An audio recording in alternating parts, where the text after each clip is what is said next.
Hallo und herzlich willkommen. In diesem Video erkläre ich euch, was ein Pianogriff auf der Blockflöte ist und zeige euch 3 häufig verwendete Pianogriffe und erkläre euch, wie man sie spielt. Falls ihr mich noch nicht kennt, mein Name ist Vera Petri und ich gebe euch Tipps zu schönem und gutem Blockflötenspiel.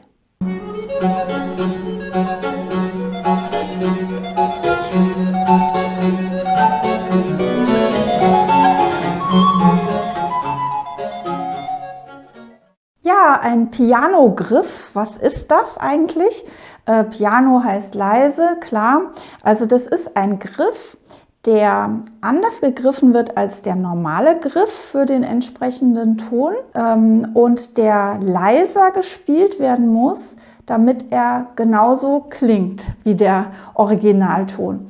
Und das kann man eben anwenden, wenn man im Stück mal ganz, ganz leise spielen muss und das mit dem normalen Griff einfach nicht klappt. Vor allem bei Schlusstönen wollt ihr vielleicht auch mal schön leise enden, bei langsamen Sätzen oder auch bei schnellen.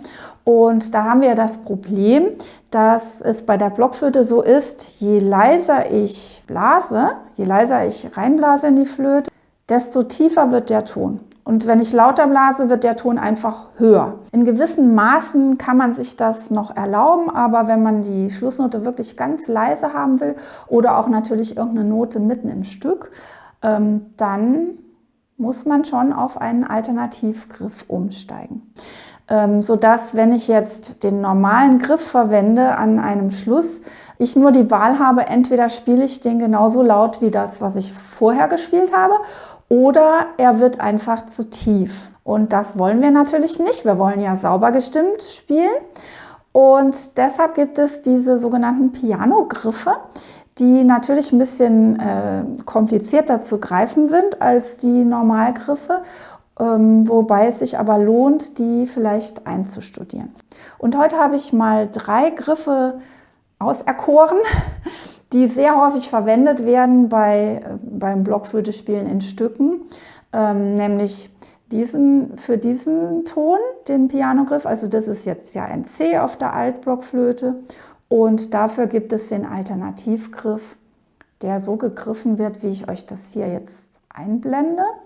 Und wie gesagt, ihr müsst ihn viel leiser blasen als den Originalton, denn sonst ist er dann auch wieder zu hoch. Der Pianogriff ist also schon so konzipiert, dass man ihn nur sauber spielen kann, wenn man ihn viel, viel leiser bläst als den Originalgriff.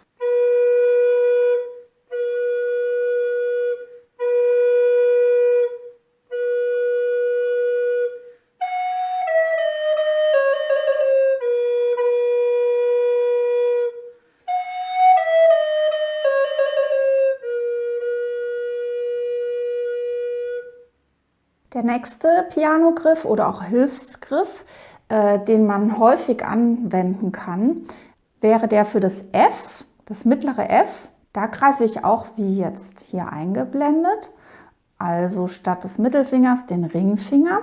Und da ist es sehr schön variabel. Da könnt ihr noch entscheiden, wie leise ihr den Ton haben wollt, ob ihr wirklich nur den rechten Zeigefinger mit drauf macht oder auch noch den rechten Ringfinger, ja, und den kleinen Finger halb. Also es kommt darauf an, wie leise der Ton sein soll. Da müsst ihr natürlich auch gut eure Ohren aufsperren, ob es sauber gestimmt klingt.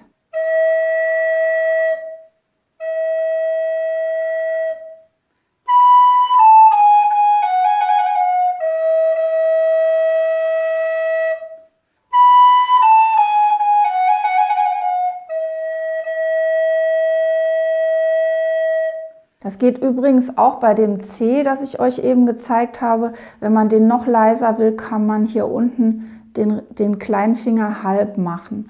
Aber ich würde jetzt erstmal, wenn ich euch wäre, ich habe das noch nie gemacht, wirklich nur diesen beim C machen.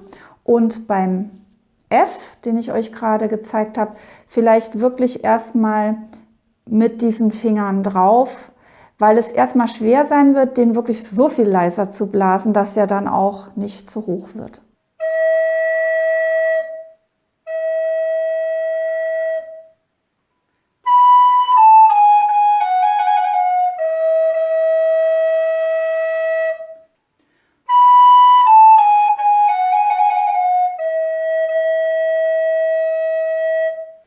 hätten wir noch Nummer 3, nämlich den Hilfsgriff für das D. Und der geht auch jetzt so, wie ich euch das hier einblende. Und auch den könnt ihr wunderbar leise spielen als Alternative zum normalen D. Und das klingt dann schön mild am Ende.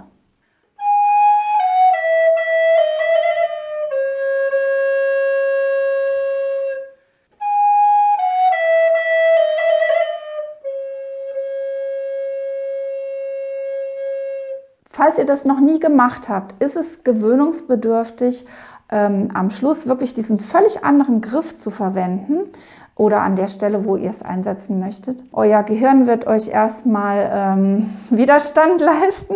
Also ihr seid natürlich gewohnt, ganz anders zu greifen und deshalb nehmt euch Zeit, macht vor der Schlussnote erstmal eine kurze Pause, greift um und spielt dann zum Üben.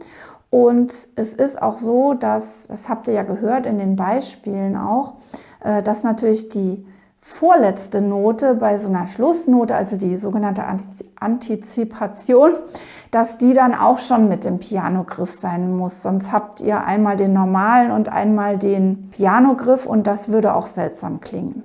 Ich bin gespannt, ob ihr mal Pianogriffe ausprobieren möchtet, ob ihr die vielleicht schon längst anwendet und freue mich, wenn ihr mir weiterhin so schöne Anregungen gebt, um Videos zu drehen. Schreibt mir in die Kommentare und klickt das Glöckchen an, falls ihr abonniert habt, damit ihr auch benachrichtigt werdet, wenn ein neues Video rauskommt. Was aber jeden Freitag der Fall ist und deshalb sage ich jetzt bis nächsten Freitag.